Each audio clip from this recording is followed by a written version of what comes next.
What's up, everybody? Today we're going to play a little bit of Encyclopedia Brown or the Hardy Boys. I always loved reading those books when I was a kid because it always had the case of the, Phantom Menace or whatever it was.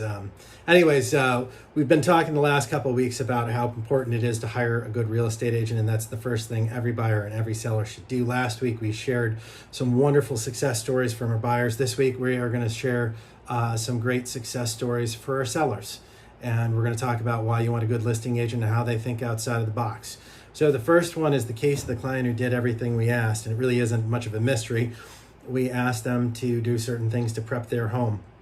This is an ongoing transaction right now. We love our clients. They're great people. They did everything we asked. We put it on a Thursday afternoon. We had 48 showing requests in the first 24 hours. We completed 15 showings in the first 12 hours with 6 offers generated and still had over 30 showings to go. We accepted an offer that not only got us $10,000 over our asking price, but gave us the terms we were looking for and the ability for my clients to rent back for 30 days so that they could go find their new home, which is what we're working on right now. The second one was the case of the challenging two flat. And by challenging, I mean 2 co-owners, nice people. One had a lot of pets and the other lived a slightly less organized life, sort of like my wife and I. I think if you ask Jenny, the word disheveled comes to mind for myself. But what we did was, and this is way before agents started doing this, I almost feel like I started a very bad trend that day. But we put it on a Wednesday, and we said that all the showings were going to start during the open house, which was going to run from 12 to 3 on Sunday. I brought in a second agent. He handled one floor. I handled the other, as well as the lower level. We had 45 groups come in, mostly with their realtors. We generated 15 offers out of that, and we sold for a purchase price that was more than enough to make my clients happy.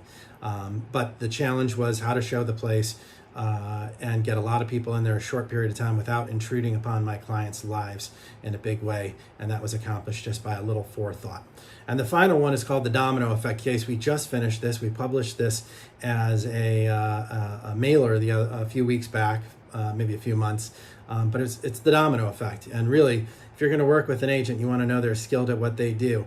Effectively, we had a purchaser who had a contingency on close, who also had a purchaser contingent on close. So 4 transactions or 4 sides all lined up. And on the bright side, even though I hadn't worked with my agent before, I recognized the 2 agents that he was working with straight away as old colleagues and friends and agents who I knew to be good at what they do and good at their craft. And so about 45 days later, we closed all 3 transactions in the same day. And my client is, what can I say, happy and healthy and enjoying his time in Texas. So if you're looking for a good listing agent, someone who looks beyond the normal strategies, who thinks outside of the box and who's going to get you to the closing table, because it's more than just selling a home. It's about closing that sale. Come talk to me.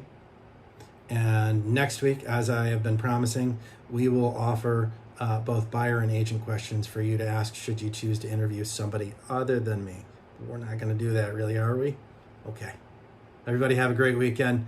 Happy Labor Day.